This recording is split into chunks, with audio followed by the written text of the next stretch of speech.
Thank you and welcome to the show this morning. The topic this morning is shelter for the homeless.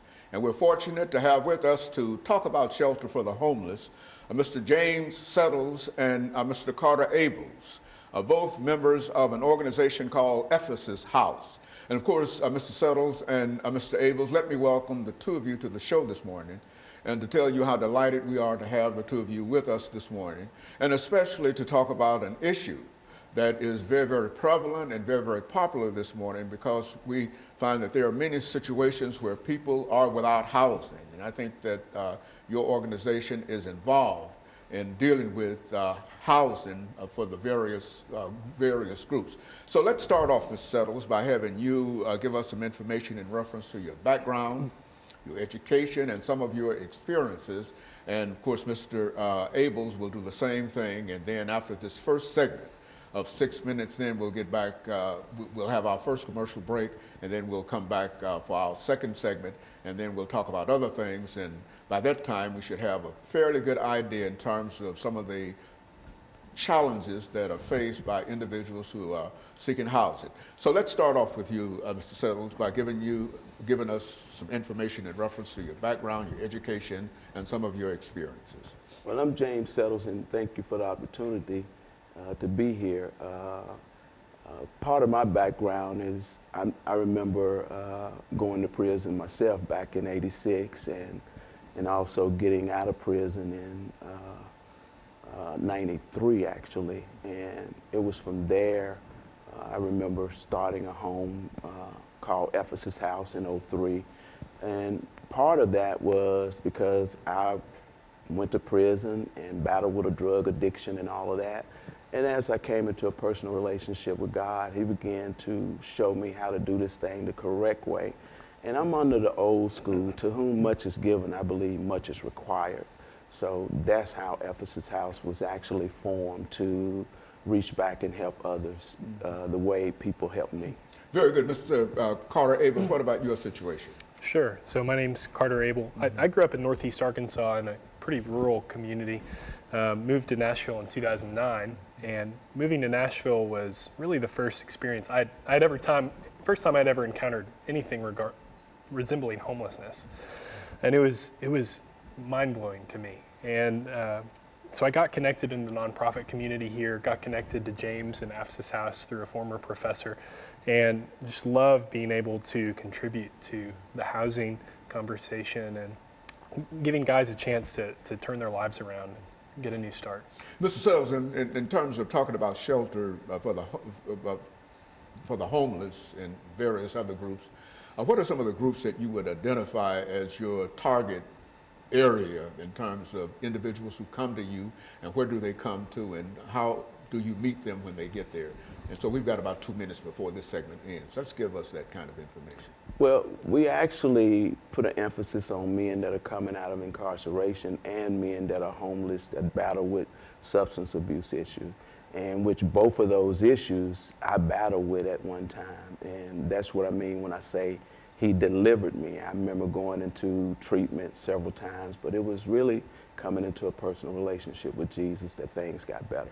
And so in a real sense, you're using your own personal experiences to reach out to others. How long have you been working in this area? I mean, this organization, how is this a relatively new organization or what? Ephesus House was started in '03, and we now have 4 facilities, where one of them we use for actually staff, and the other 3 places we house men. We can house up to 28 at any one time. And so you've got a very, very viable organization, and you're able to reach out to a large number of, especially incarcerated individuals coming out of the system who might need some kind of housing, et cetera. And so what we'll do, we'll take our first commercial break, and then, Mr. Carter, when we come back, we'll start with you, and we'll have an 8-minute segment, and that will give you an opportunity to talk about some of your opportunities and some of your actions in terms of dealing with Ephesus House. And in addition to perhaps say as much as you possibly can about Arkansas, because I happen to know somebody who came from Arkansas, and And of course, I'm from Arkansas myself. Wonderful. So we're from a place called Hope, Arkansas. And I think that you indicated that you recently came to Nashville, and so you probably know something about Hope, Arkansas. And when we come back, we want to hear some of the things that you have to say in terms of how you came to Nashville and how you became involved with Mr. Settles. And of course, we'll be back with our audience following this very, very short commercial break.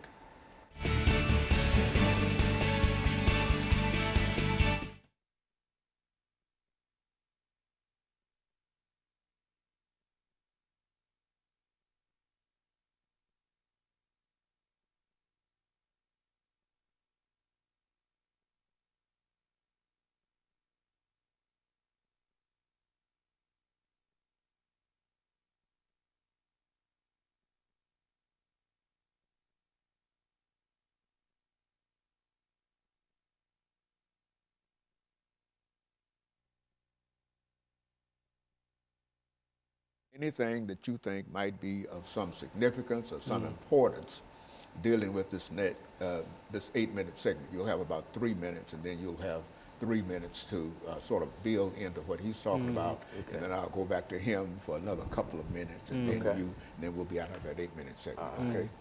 I'll lay out the need, and I'll lead in so you can talk about expansion and eventually the campus. I wouldn't talk about locations yet. Okay. But and also, I'm not going to talk about how many people we're talking about housing either. Yeah. We just want to increase the number of people we serve. Okay. And so what I'll do, I'll introduce the two of you again. Welcome back. We have with us to talk about shelter for the homeless, Mr. James Settles and Mr. Carter Abels. And then I'll make some statement in reference that will tie first part to the second part, and then we'll start with you talking about some of your experiences and some of the things that brought you to Nashville, Tennessee, dealing with housing. Take about 3 or 4 minutes, 3 minutes for that. Then when you get through that 3 minutes, you'll pick up on him and tie into what he's talking about. Listen to what he has to say. Are we ready?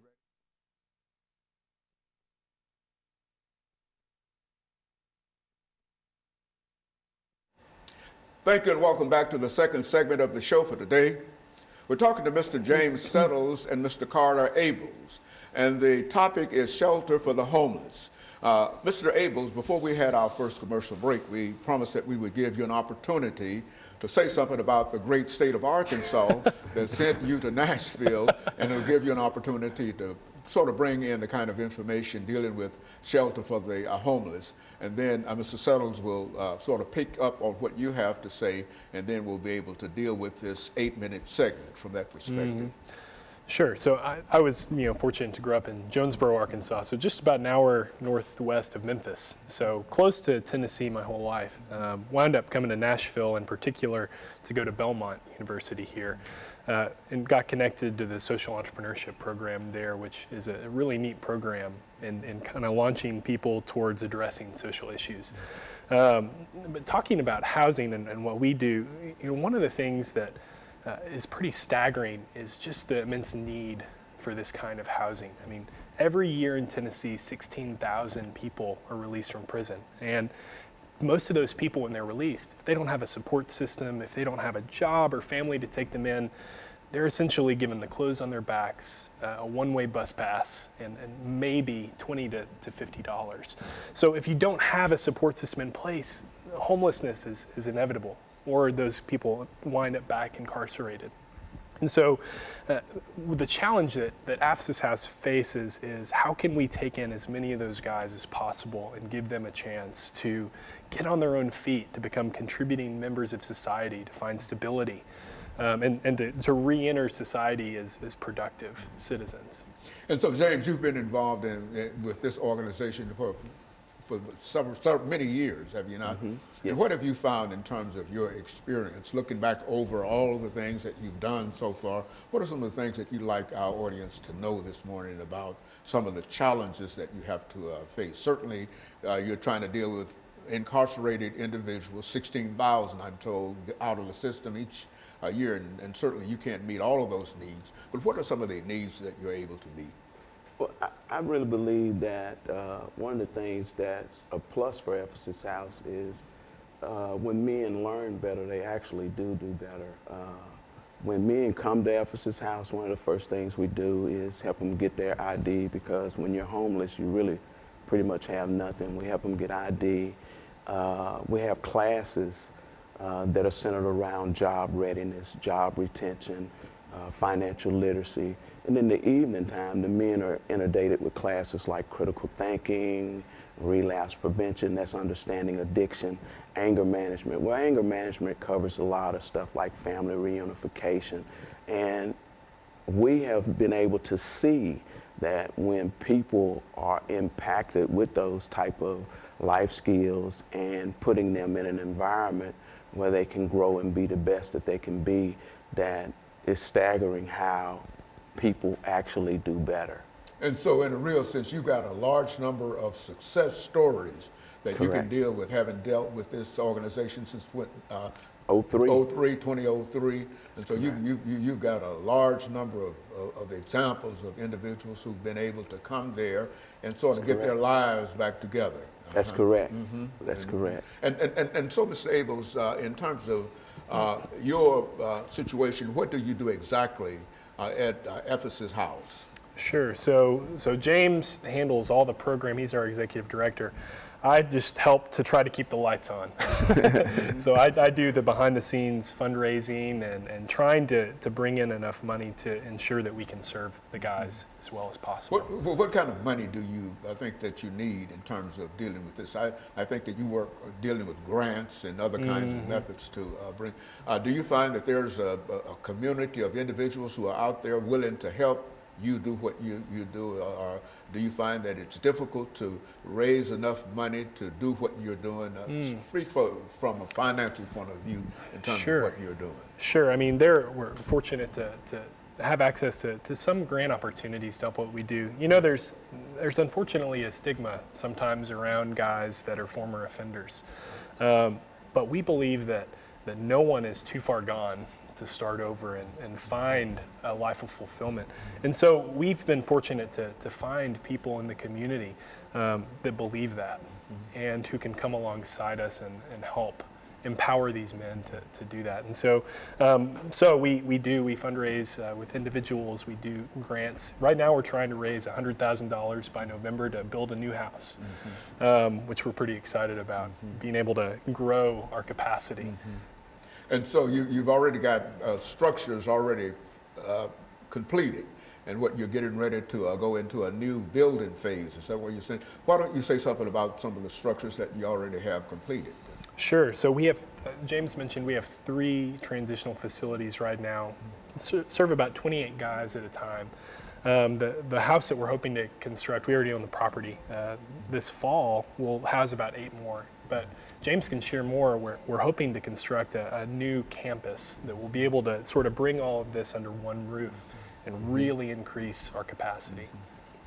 And in terms of reaching out, and are these individuals involved in some other kind of activity, work-related activity that will not only support them, but would also help to support the facility itself? I mean, what do they do? Certainly they have a program worked out for education and et cetera, but what are some of the other things that they might be able to do to help themselves?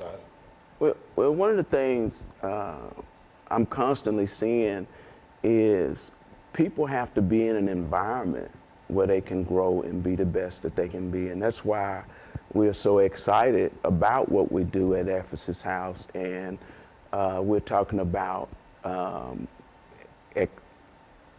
a bigger number of people that we're trying to serve. One of the things we see that happen is when it comes to life skills and what we do right now, it's perfect. And the only thing that we're talking about adding as we add more people to the campus is an apprenticeship program. Because it is true, you don't work, you don't eat. So how do we train and give people life skills, not only life skills, but give them a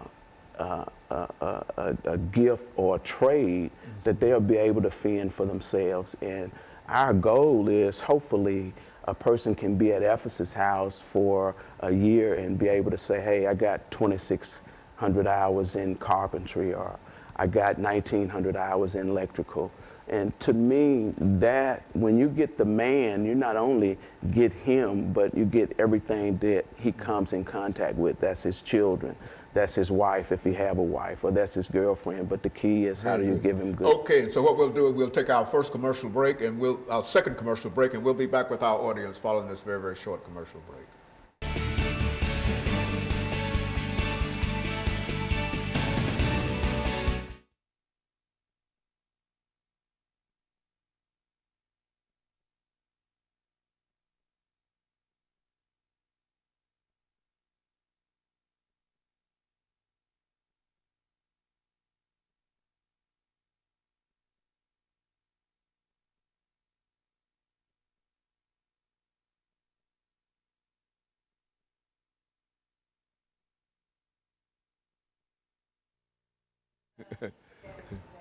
No, we all right. So what's this last segment? This is 10 minutes. This is your show. I mean, I don't know anything about this. Okay. When these folks graduate or get out of here, I mean, do you have a group that are going through, and have you got some folks that call back and say, hey, I got a job and I'm doing, give us some examples that, of some of the folks that are doing whatever y'all are doing. Yeah. And you got 28 folks in 3 different buildings Facilities, and facilities. How long, what's the general length that they stay there? Do they come out of incarceration, stay there for a few months, and then go out and get a good job or whatever? Those are the kind of things that we want to hear. Yeah. You see, and so, and that's why I want you to tell your story, because you got some folks that probably came out and working over at NSA, NES, working at different jobs, involved in different kinds of things, and have said certain things about your program and et cetera. Yeah, that kind of, Gotcha. Yeah, so you got 10 minutes. And so try to keep that chair still. Yeah, that camera follows that chair. And so, just try to do that. We got 10 minutes, and so we're gonna start with. Did we start with? You start with him. Me last time. So. Okay, so we're gonna start with you. And who, me? Cool. Did we start? Did we end with you last time? We started with him. Okay, but we ended with you. Ended with you. We got to. We'll start over here with you. And the clock isn't as true, so I'm gonna keep doing what I'm doing. Yeah, well, you did come out good on that last one. Okay, yeah. Yeah, I know. Yeah, after 30 years, I generally come out. I love you. Okay, so we've got 9 minutes and 50 seconds. Yes. Okay, and so that's what we have. And so, what I want to know is some of the things that you think people ought to know about your organization and your needs, and some of the successes. That kind of information. If you got somebody that went through a carpentry program and they're now working on one of these big buildings that they have around here and et cetera, because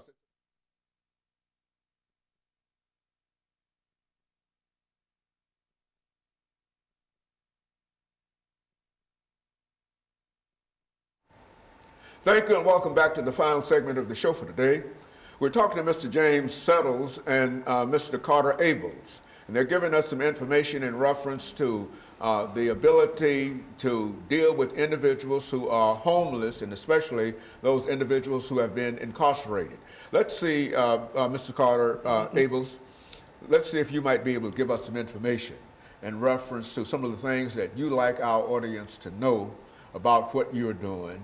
And we'll give you about 3 or 4 minutes to do that. And then Mr. Settles will have you to build up on what he has to say, and we'll try to go from you to him over the last 10 minutes and give you an opportunity to sort of get out as much information as you possibly can in reference to what the two of you are doing. So let's start off with you, Mr. Davis. Sure. So one thing I think it's important for people to understand about the work that we do is that a lot of these issues that we're working with are deep-seated. It's not something as simple as housing or jobs, but it's taking a look at each individual person and hearing their story and where they came from and where they're trying to go. I mean, we have guys that come into the program that, their story starts when they're 13, 14 years old, experiencing drugs for the first time, or growing up in broken households that lead them down paths that wind up incarcerated or on the streets. And so one of the things that's really important for us is to work with each guy as an individual and connect him with each service and opportunity that that man needs. Very good. And of course, you've got many successes that I'm sure since 2003 that you've been able to document during that time. Talk about some of the successes and some of the individuals and some of the challenges that you've had, some of the things that when you go to sleep at night, you think in terms of what you have to do tomorrow. And from that perspective, give us that kind of insight into what goes on there. Well, one of the things I'm thankful for that Ephesus House provides is an environment that's safe, that's clean, and that's supportive to the client. Even myself, you know, a lot of people may look at me today and look at the glory, but really don't even know the story. You know, I too rode the bus for 6 months and had to start off from being faithful over little and allowing God to place you over much. So I try to take that same application and apply it to the client. And what I find that the client do is the client actually receives it and grow from it. We have several people that not only graduate the program and come back, but these men are just human beings just like anybody else, just made some bad decisions in the future and now are needing to get back centered up. So how do we help the client get centered back up? You know, we've been dealing with an approach of we lock them up and throw away the key, or when people make bad decisions or bad choices, even dealing with drugs, we want to kick them out of the car. But you know, people are worthy of an opportunity, and that's what we want to provide for the client, is an opportunity. And our main hold now is to contact different agencies that will be willing to work with Ephesus House in a program, in an apprenticeship program, giving these guys an opportunity to learn a trade and to be the best that they can be. Because it is true, when you get a guy sober and you put him in an environment where he can grow and be the best that he can be, that employer, he gets a good employee, you know, and hopefully it's something that would not just only start from right there and be something that that client and that employee can have something to smile about as they go in the future. You know, Mr. Carter, I think you mentioned the fact that you deal quite a bit with grants.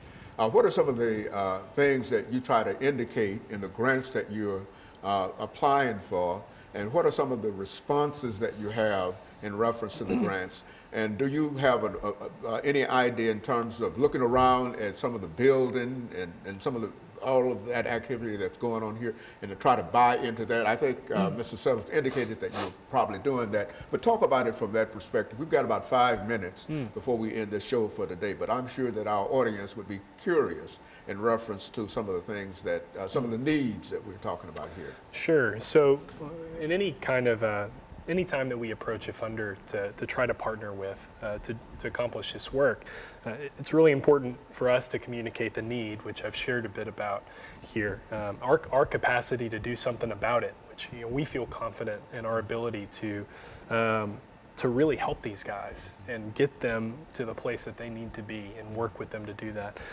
And also just, identifying the opportunity for growth, for us to really expand this ministry to do more. So I mentioned, there's such a huge need with so many guys on the streets today and coming out of incarceration. So we have 28 beds. We have over 100 people on our waiting list at all times. Dozens of applications every week that we have to turn away. And so for us right now, a big focus is, how can we build our foundation, make sure we're good, we're continuing to do the work that we can, but how can we take in more? How can we serve more? So one of the things we're really excited about is the growth of a new campus and a new facility. And we want people to participate in that, to buy into it and as a community rally around these guys. People can come and be a mentor to these guys. They can come and even teach a class if that's their expertise. They can come engage and rally around these guys. And so that's really what we're looking for.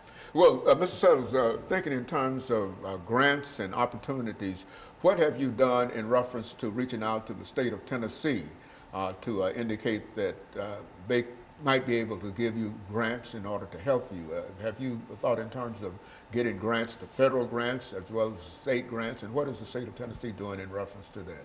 Well, we have reached out to the state and federal, and we get a small contribution from federal and state. But it takes more than federal and state funding. It takes funding from all angles. And when I say all angles, it takes funding from private donors, and we also want to make sure that the client buy into it too. So the client has some kind of responsibility as well, because one of the things in America is nowhere do you live for free. So one of our things is we try to make sure that the client has a responsibility into being into the program. That means he has to give something, because when he leaves Ephesus House, he's going to have to pay rent somewhere. So we want to do this thing where the foundation is right for everybody. So in a real sense, they live there rent-free and without any kind of compensation from them in terms of helping you to move your organization forward. Is that what we're saying? Yeah, but that may be initially. But see, our goal is, how do we take a client that comes to Ephesus House with nothing and help that client establish a foundation where that client is a tax-paying citizen and he's also participating in paying where he lives.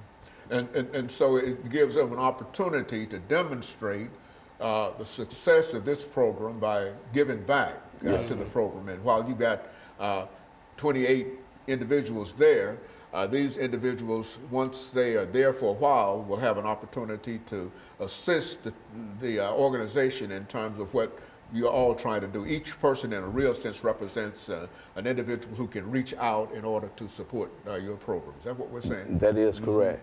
That is correct. Now, Mr. Carter, what are some of the last statements? We've got about 50 seconds here. What are some of the last statements that you'd like to leave with our audience this morning in reference to what you're doing here? Sure. Well, thank you again for having us. And we're excited with what we're doing. And we want to encourage anyone who might be watching to participate in this work. It's so important. Feel free to call our office, go to our website, and get involved. And on a personal level with us, however they see fit. And so in a real sense, there are many opportunities that can help the two of you to make this organization much more powerful and much more important than it really is. But nevertheless, I think that the two of you are doing some great work. And I think working with 28 formerly incarcerated individuals is really a step forward. And let me thank the two of you for coming by, and let me encourage our audience to tune in again next week for another informative edition of Comments. Thank you and good morning.